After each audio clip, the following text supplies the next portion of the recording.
The stars look different from Mars. Kate Miller knew this after 3 years at the Olympus Mons research station. She sat at her communications console, watching the night sky through the dome's clear panels. Earth was just a bright blue dot from here, but it was home. Or at least it used to be. Kate adjusted her headset and continued her routine scan of deep space frequencies. Most days brought nothing but static or the occasional chatter from the Jupiter mining colonies. Today seemed no different until a strange pattern caught her attention.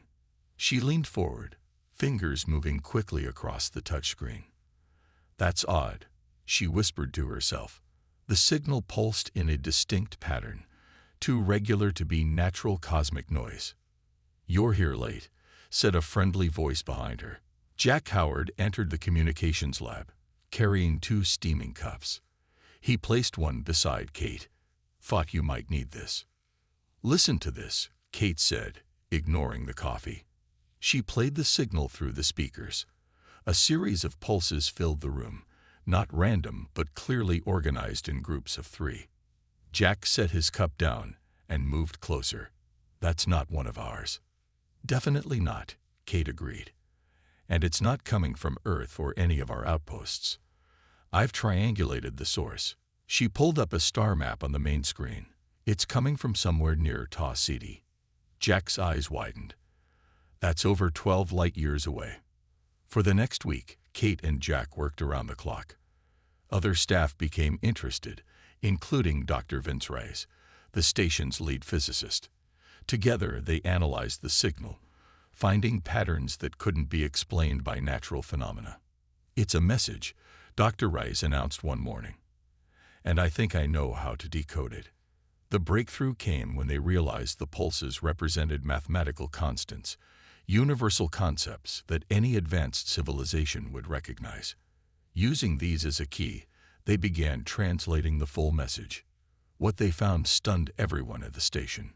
"It's not just a hello," Kate explained during the emergency meeting with Earth Command. "It's instructions, technical specifications for building some kind of engine. And there's a message that repeats throughout. Come quickly. You are our last hope." The video conference room fell silent. General Laura Freeman, head of the United Earth Space Authority, leaned toward her camera. "You're saying we've received a distress call from aliens?" "Yes, Mom," Jack replied. "And they've given us the blueprints for what appears to be a faster-than-light drive." "Impossible," someone muttered off-screen. Dr. Reyes shook his head. "We've run the calculations. The physics is sound, just beyond our current understanding. These specifications could work." 5 years passed. Kate stood in the observation deck of the newly constructed Armstrong space dock, orbiting Earth. Below her, the gleaming hull of humanity's first interstellar vessel reflected the sun's rays. The U.S. horizon was the product of a unified global effort. The first time in history all nations had worked together on a single project. "Ready for the tour?" Jack asked, now wearing the uniform of the newly formed interstellar fleet. Kate nodded. "I still can't believe they accepted both our applications." "They need the people who understood the message first," Jack said. "Who better to make first contact?" As they walked through the ship's corridors, Kate saw crew members from countries that had been enemies just years ago, now working side by side. The message from the stars had changed everything. Commander Lisa Ward greeted them outside the bridge. Her expression was serious but kind. "Miller, Howard, glad to have you aboard.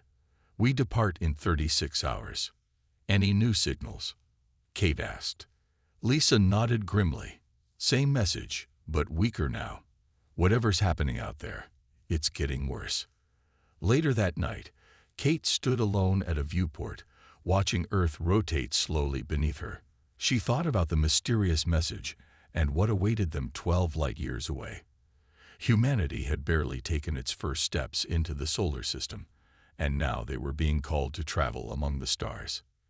"Whatever's out there," she whispered, "we're coming." The U.S. horizon hummed as it traveled through space faster than anyone had thought possible. Commander Lisa Ward sat in her captain's chair watching her crew work. The 12 people aboard represented the best Earth had to offer, though Lisa wondered if their best would be enough. "Status report," she called out. Lieutenant Paul Rivera looked up from his console. "All systems functioning normally, Commander. We'll reach the coordinates in approximately 18 hours. Lisa nodded. 5 days of faster-than-light travel had brought them farther from home than any human had ever gone. The crew was a mix of military personnel and scientists, all chosen for their skills and mental stability. Still, the pressure of being humanity's first ambassadors weighed heavily on everyone. In the science lab, Dr. Alan Peters studied the latest data on the alien signal. He pushed his glasses up and ran a hand through his messy brown hair. The signal was growing stronger as they approached its source, but its meaning remained unclear beyond the basic distress call they had already decoded. "Any breakthroughs?" asked Sam Daniels as he entered the lab. The former Special Forces operative now served as security chief for the mission. Alan shook his head. "Not yet, but look at this energy signature. It's unlike anything we've seen before." Sam leaned against the wall, arms crossed. "Let's hope it's friendly." "You don't sound convinced," Alan said. Sam's face darkened. "I lost my wife and daughter in the resource wars. Learned the hard way that desperation makes people dangerous. If these aliens are desperate enough to call strangers from across the galaxy." Later that night, Lisa couldn't sleep. She floated in her quarters, staring at a photo of her young son who remained on Earth with her parents. She hadn't wanted to leave him, but when humanity needed its best pilots, she couldn't refuse the call. A soft knock interrupted her thoughts. Kate Miller drifted in when Lisa opened the door. "Couldn't sleep either?" Lisa asked. Kate shook her head. "I keep thinking about what we'll find. What if we're not what they expected? What if we can't help them?" "We'll do our best," Lisa said. "That's all anyone can ask." "Do you ever think about why they chose us?" Kate asked. "Out of all the possible civilizations in the galaxy, why send the message to humans?" Lisa had wondered the same thing. Maybe we were just in the right place at the right time. The next morning, the crew gathered in the briefing room. Jack Howard displayed a holographic map showing their position and destination. "We'll arrive at these coordinates in about 4 hours, he explained. "But here's something interesting. We've detected a massive structure at the location." "How massive?" Dr. Vince Rice asked. "About the size of Earth's moon," Jack replied as the room fell silent. Lisa stood up. "I want everyone ready for first contact. Dr. Peters, prepare your translation algorithms. Sam, security protocols in place, but weapons stay holstered unless I give a direct order. Remember, we're here to help." As the crew prepared, Lisa made a ship-wide announcement. "In a few hours, we'll make history, not just for America or any single nation, but for all of Earth. Whatever awaits us, remember what we represent, the best of humanity. Our courage, our compassion, our ingenuity. We may be unprepared for what we'll face, but humanity has always adapted and overcome. That's who we are." The U.S. horizon slowed as it approached the coordinates. Through the main viewport, the crew saw an enormous ring-shaped station floating in space. Lights flickered across its surface, and smaller vessels moved around it like bees around a hive. "My God," whispered Jack. "It's a city in space." "We're receiving a transmission," Kate announced, her voice tense. They're sending docking instructions." Lisa took a deep breath. "Accept the transmission. Let them know we've come as requested." As the horizon moved toward the alien station, Earth's first interstellar crew prepared to meet whoever, or whatever, had called them across the stars. None of them knew that they were about to learn humanity's true place in the galaxy and why they had been summoned to save it. The U.S. horizon docked at the massive space station with a gentle thud. Lisa and her team stood at the airlock, dressed in their formal uniforms. No one knew what to expect on the other side. "Remember," Lisa said to her crew, "we represent all of Earth now." The airlock hissed open. Light flooded in, momentarily blinding them. As their eyes adjusted, they saw three figures waiting for them. The aliens stood on two legs, but looked nothing like humans. Their skin was blue-gray, their heads large with four eyes placed around their skulls. They wore simple white robes with colored symbols. "Welcome, humans," the center alien said in perfect English. "I am Ambassador Keeler of the Astrian people. We have been waiting for you." Lisa stepped forward. "Commander Lisa Ward of Earth, we received your distress call and came as quickly as we could." Keeler made a gesture that might have been a bow. "Please follow us. The council awaits." They walked through corridors filled with strange sights. Aliens of different shapes and sizes moved about. Some floated in the air, others crawled along walls. Sam kept one hand near his weapon, while Dr. Peters couldn't stop staring at everything they passed. "There must be dozens of different species here," Alan whispered to Kate. Kate nodded. "Makes you wonder why they needed us specifically." They entered an enormous circular chamber. 17 raised platforms formed a ring, each occupied by a different alien species. In the center was a large holographic display showing a galaxy. Their galaxy, Lisa realized. Representatives of Earth, a tall, thin alien with glistening silver skin announced, "You stand before the Galactic Council, the united governing body of 17 advanced civilizations. I am High Chancellor Vox." Lisa stepped forward and introduced her crew.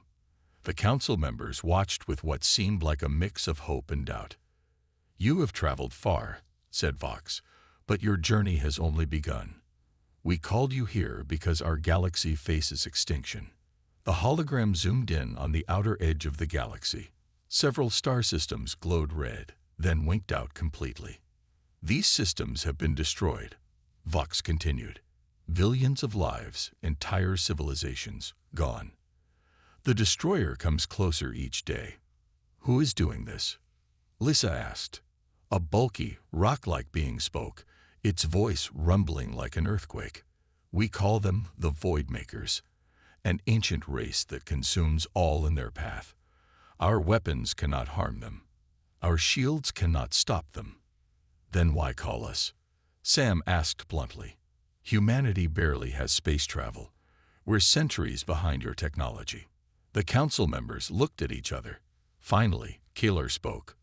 10,000 years ago, a race called the Precursors created a defense system against the Void Makers.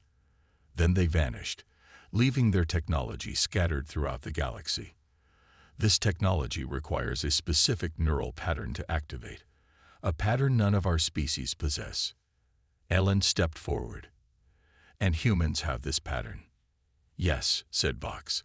"When we detected your communications from Earth, we analyzed your biology from a distance. Your species evolved in a unique way. As prey animals that became predators, your brains developed both fear responses and the ability to overcome them. This combination created neural pathways similar to the Precursors." Lisa felt the weight of every council member's gaze. "You're saying that only humans can use these ancient weapons?" "Precisely," said Keeler. "We have searched for centuries for a compatible species. You are the 17th world we've contacted. You are our last hope." A small bird-like alien fluttered forward. "Some council members believe this plan is foolish. Humans are primitive, violent, and unpredictable. Giving them precursor technology is dangerous." "We have no choice," Vox replied firmly. "The Void Makers will reach the core worlds within 1 year. Without the humans, we all die." Lisa looked back at her crew. Their faces showed determination mixed with fear. Earth had sent them to answer a call for help, but they never expected to find themselves responsible for saving an entire galaxy. "Show us these weapons," Lisa said, her voice steady despite her racing heart. "We'll need to know what we're working with." As they followed Vox from the chamber, Kate moved beside Lisa.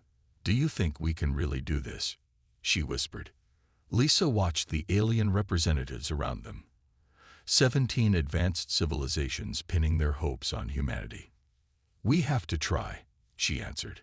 "That's what humans do." Dr. Alan Peters looked at the brain scan results with amazement. For 3 days, he had worked alongside alien scientists in the station's research lab. Holograms of human and alien brain patterns floated in the air before him. "It's remarkable," said Nari, a small green alien with 6 slender arms. "See this neural pathway? It exists in all humans, but in none of our species." Alen nodded. "It seems to connect our fear centers with our problem-solving areas. We evolved on a planet full of predators, but we learned to overcome our fear and fight back." "Exactly," said Nari. "The precursors must have developed similarly. Their technology responds to this specific pattern. Without it, the weapons remain dormant." In another section of the station, Lisa met with Zixar, an insectoid diplomat from a race called the Vex. Unlike many council members, Zixar seemed genuinely interested in humans beyond their usefulness. "Your species fascinates me," Zixar said, his mandibles clicking softly. "Most advanced races evolve through cooperation, minimizing conflict. But humans develop through both competition and cooperation. Is that unusual?" Lisa asked. "Very.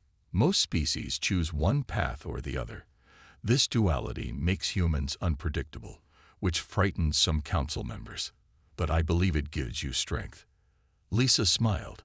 "We call it thinking outside the box." "An interesting phrase," Zixar said. "Many council members fear what will happen if humans master precursor technology. They worry you might become the next threat after the Voidmakers are defeated." Lisa frowned. "We came to help, not conquer." "I believe you," Zixar replied. "Others do not. Some even question whether using humans this way is ethical.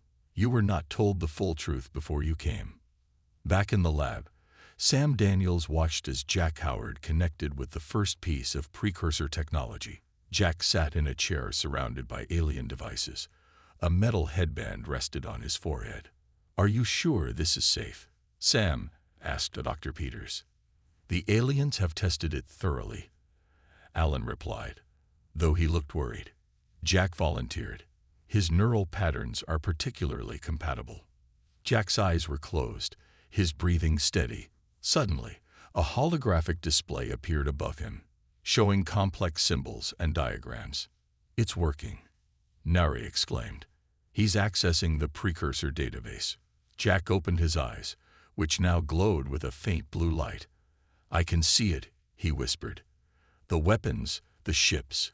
I understand how they work." In her quarters that night, Lisa recorded a message to be sent back to Earth. "We've made contact with the Galactic Council. They need our help against a threat called the Voidmakers." She explained the situation as clearly as possible.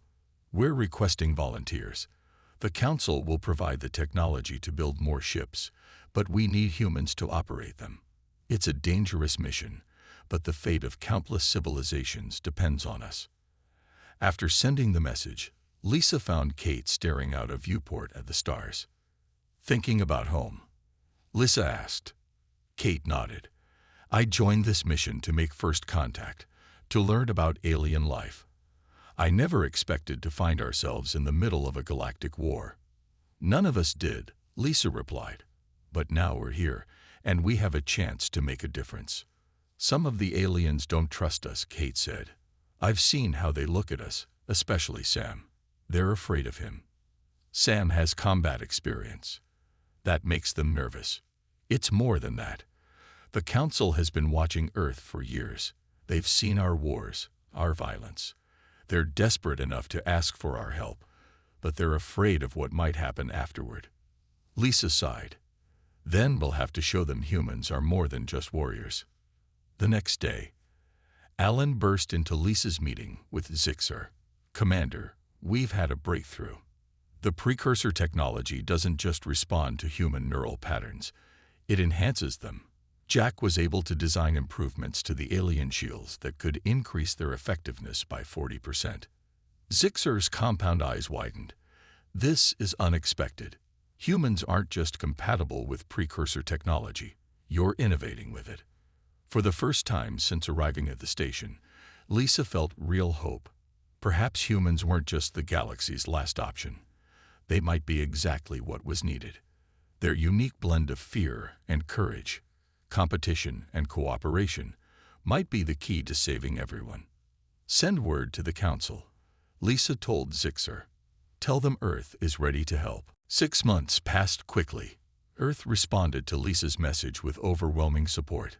50 new ships arrived at the Galactic Council station, built using alien technology, but crewed entirely by humans. Men and women from every nation volunteered, setting aside old conflicts to face this new threat. Captain Greg Russell stood on the bridge of the U.S. Defiant, watching his crew prepare for another training exercise. A former airline pilot, Greg had never imagined commanding a warship, let alone one powered by ancient alien technology. All systems ready, Captain, reported his first officer, Linda Patel. Greg nodded. Begin Simulation 3. The view screen changed to show a star field. Red dots appeared, representing Voidmaker ships. The training session had begun. In the simulation center, alien instructors monitored the human fleet's performance. Keeler stood beside Olivia Chen, a civilian game designer whose strategic thinking had earned her a place on the Council's training team. Your approach is unusual, Keeler said as they watched the human ships form a complex pattern. Most species fight in standard formations. Olivia smiled. Humans have been playing war games for thousands of years. We understand that sometimes the unexpected works best. On the Defiant, Greg ordered a maneuver that scattered his ships in what appeared to be a retreat. The simulated Voidmakers followed, breaking their own formation. Then, at Greg's command, the human ships suddenly reversed course, surrounding the enemy vessels. Target locked, Linda announced. Simulated precursor weapons firing. The red dots vanished from the screen. Simulation complete, the computer announced. Enemy force destroyed. Time: 4 minutes, 12 seconds, new record. The alien instructors looked impressed. One of them, a reptilian being named Trell, approached Olivia. That strategy was unexpected. Who designed it?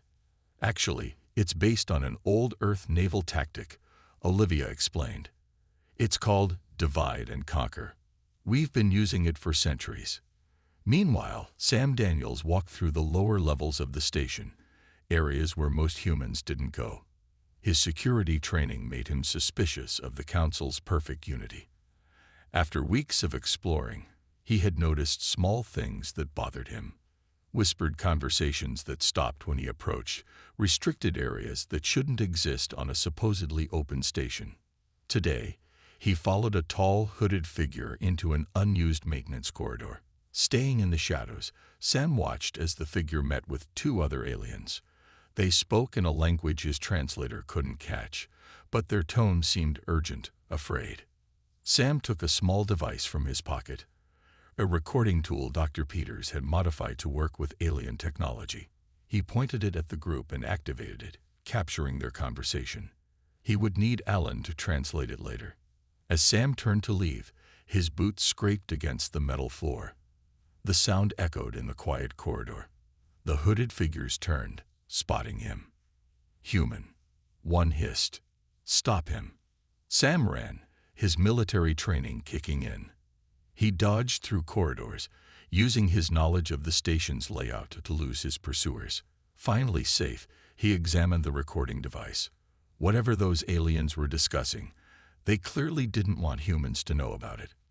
Back in the main hangar, Lisa and High Chancellor Vox inspected the human fleet. 50 ships gleaming under the hangar lights, each equipped with precursor weapon systems. Your people have learned quickly, Vox said. Faster than we expected. Humans adapt well, Lisa replied. It's how we survived on Earth. Vox's silver skin rippled, a sign of discomfort. We've received reports that the Voidmakers have destroyed another system.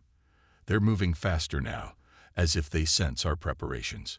Then we need to move faster too, Lisa said. How soon can we engage them? The Council believes 2 more weeks of training would be ideal. Lisa shook her head. We don't have 2 weeks. My crews are ready now. Vox hesitated. There is a binary star system in Sector 7. Our scouts report Voidmaker ships gathering there. It could be an opportunity for a first strike. Then that's where we'll go, Lisa said firmly. It's time to stop training and start fighting. As Lisa walked away to prepare her fleet, she didn't see the look that crossed Vox's face, a mixture of hope and deep worry. The fate of the galaxy now rested on the shoulders of a species that, until 6 months ago, had never left their own solar system. The human fleet dropped out of faster-than-light travel at the edge of the binary star system. 50 ships arranged in attack formation, with Lisa's flagship, the U.S. Horizon, in the lead. Alien support vessels hung back, providing sensor data but staying clear of the coming battle. All ships report ready, Commander, Kate said from her communication station. Lisa nodded. Activate precursor detection systems. Jack Howard, now serving as precursor systems officer, placed his hands on the control panel. His eyes glowed blue as he connected with the ancient technology. Detection systems online. The main view screen changed. Where before there had seemed to be only empty space, now hundreds of black shapes appeared, their surfaces absorbing light rather than reflecting it. My God, Lisa whispered. They were here all along. Sam, standing at the tactical station, frowned. We would have flown right into them without even knowing they were there. Greg's voice came through the comm system from the Defiant. Commander, requesting permission to initiate attack pattern Chen Alpha. Permission granted, Captain. All ships followed Defiant's lead. The human fleet split into 5 groups, each targeting a different section of the Voidmaker forces. For a moment, the enemy didn't react, perhaps surprised to be seen at all. Then the battle erupted. The Voidmakers fired weapons that bent space itself, creating distortions that could tear a ship apart. The humans responded with precursor weapons that glowed with blue energy, somehow making the invisible enemy ships solid and vulnerable. Direct hit on enemy lead vessel, Sam reported as the horizon shook from a near miss. Lisa gripped her chair, pressed the advantage. Tell all ships to focus fire on their command ships. On the Defiant, Greg watched as 2 human ships exploded under Voidmaker fire. The U.S. Courage and U.S. Liberty, gone in an instant with all hands. His tactical officer looked up with panic in her eyes. Steady, Greg told her. They caught those ships by surprise. Adjust our shields to compensate, and keep firing.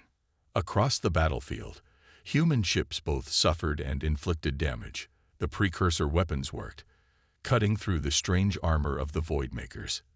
But the cost was high. 7 human ships destroyed in the first 10 minutes alone. In the Council observation post, Zixer watched the battle with other alien representatives. The humans fight differently than we expected, he said to Keeler. They're taking losses but keep attacking. Keeler nodded. Most species would retreat after losing so many ships so quickly. Humans seemed to become more determined. Back on the horizon, a massive explosion rocked the ship. Hull breach on Deck 3. Sam called out. Emergency force fields holding. Lisa opened a channel to all ships. This is Commander Ward. The enemy is concentrating fire on our left flank. All ships in Group 2 and 3. Reform and hit their center. They're protecting something there. The human fleet responded instantly, ships moving with a coordination that surprised even the Council observers. The Voidmakers, facing an enemy that could actually see them for the first time in centuries, began to show signs of confusion. We've got them on the defensive, Jack said, his voice strained from maintaining the precursor systems. They're starting to pull back. A massive Voidmaker vessel suddenly appeared, larger than any they'd seen before. It fired a weapon that created a wave of distorted space, heading straight for the human fleet. Evasive maneuvers, Lisa ordered. Most ships managed to move in time, but 3 more were caught in the wave and torn apart. Lisa felt each loss like a physical blow. These were her people, dying under her command. That's their command ship, she said, pointing to the massive vessel. All remaining ships, Target that vessel with everything we have. 33 human ships turned as one, focusing all their precursor weapons on the Voidmaker command ship. Blue energy lanced through space, striking the black hull again and again. For a moment, nothing happened. Then the massive ship began to break apart, explosions rippling across its surface. "They're retreating," Kate shouted as the remaining Voidmaker ships began to vanish, jumping to faster than light speed. Cheers erupted across the human fleet. They had lost 17 ships and hundreds of brave men and women, but they had done what no species had managed in decades. They had driven back the Voidmakers. As the celebration continued, Sam approached Lisa privately. "Commander, I need to speak with you. That recording I made," Dr. Peters translated it. "Someone on the council deliberately sent us into this trap. They knew the Voidmakers would be waiting in force." Lisa's blood went cold. "You're saying someone wants us to fail?" Sam nodded grimly. "Not just fail. They want us dead." The Galactic Council chamber was filled with tension. At the center stood Sam Daniels, playing the translated recording for all 17 representatives to hear. "We cannot trust the humans with full access to precursor weapons," said a voice on the recording. "Once the Voidmakers are defeated, they will turn on us. Better to let them weaken the enemy while taking heavy losses themselves." Lisa looked around the chamber, studying each alien face for signs of guilt. Some showed shock, others remained carefully blank. High Chancellor Vox's silver skin rippled with what seemed like anger. "This is a serious accusation," Vox said. "Who would betray not only the humans but our entire alliance?" A tall, shadowy figure stood from the Morrigan delegation. "I do not deny it was my voice on the recording. Yes, we sent the humans into a trap. Yes, we hoped they would suffer losses, but not out of malice. Out of fear." "Fear?"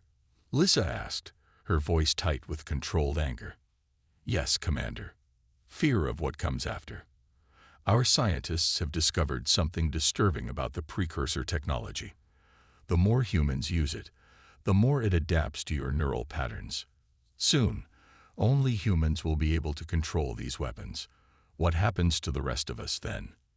Murmurs spread through the chamber. Several council members nodded in agreement. Gray, now promoted to admiral after the battle, stepped forward. "We came to help you, not replace you. Humanity has no interest in controlling the galaxy." "Perhaps you don't," the Morrigan representative said. "But power changes species. It always has." The council erupted into argument. Some defended the humans, others expressed their own doubts. The alliance was fracturing before their eyes. Finally, Zixer spoke. "While we argue, the Voidmakers regroup. Our scouts report they are gathering a massive fleet. They will strike again, and soon." Vox called for order. "What do the Voidmakers want? We've never understood their purpose." Dr. Peters stepped forward with a datapad. "We may have an answer to that. We've been analyzing the debris from the destroyed command ship. We found something unexpected."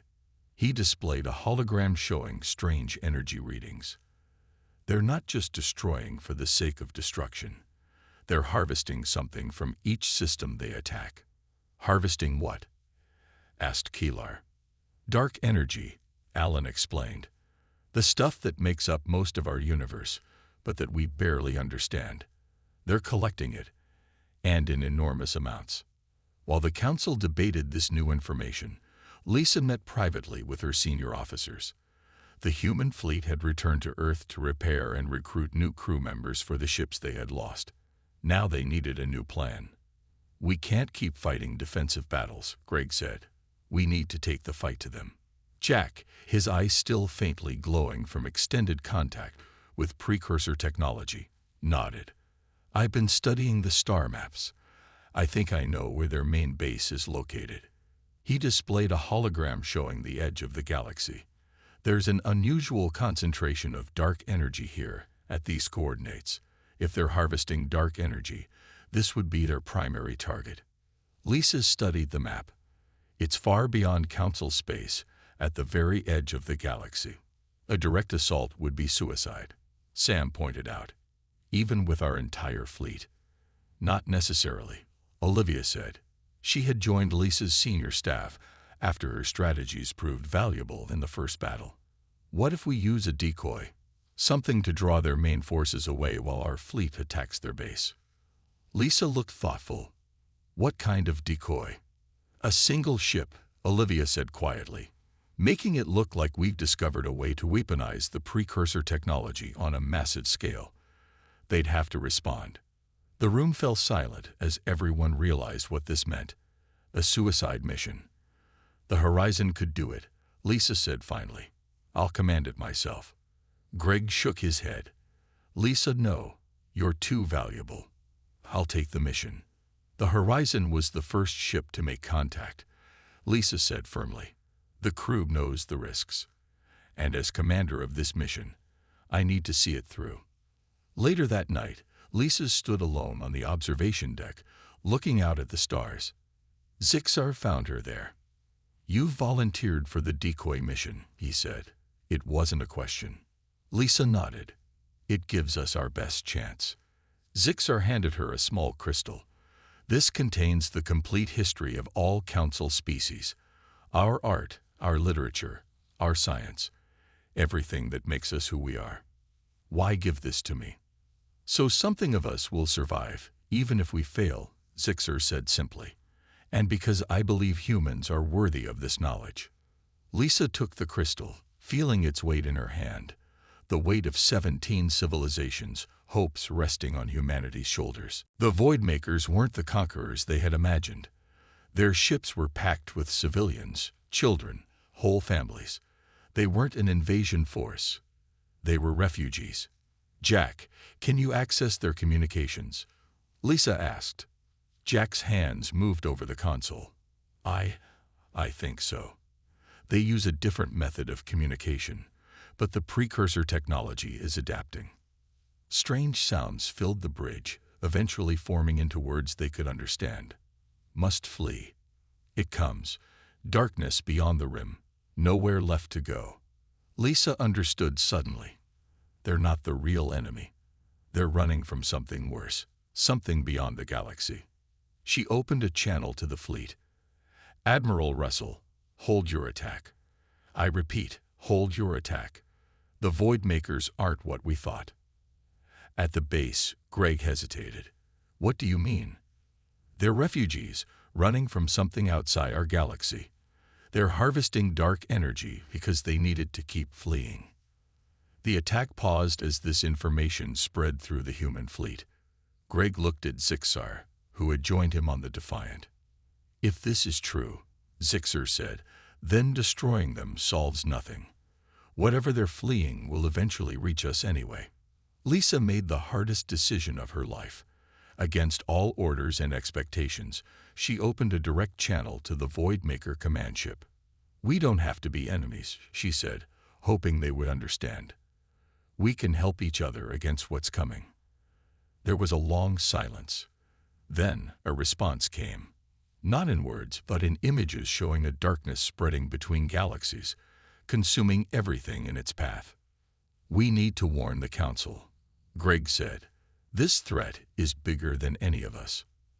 As the human fleet regrouped, something unexpected happened. The Voidmakers began to communicate more openly, sharing information about the threat they called the consuming dark. In the days that followed, an uneasy alliance formed between former enemies. Humanity had answered the galaxy's call for heroes, not by conquering, but by understanding, by finding a path to peace even in the darkest hour. On Earth, an elderly Kate Miller stood on a hillside, watching the night sky. New stars had appeared there, beacons created by human and alien cooperation, a warning system for the greater threats still to come. The galaxy had needed heroes, and humanity had answered, not just with courage in battle, but with the wisdom to make peace. At the edge of the galaxy, the U.S. Horizon flew alone. Behind it, hidden in a nearby nebula, waited 33 human ships and the remaining loyal alien vessels. Their plan was simple but dangerous.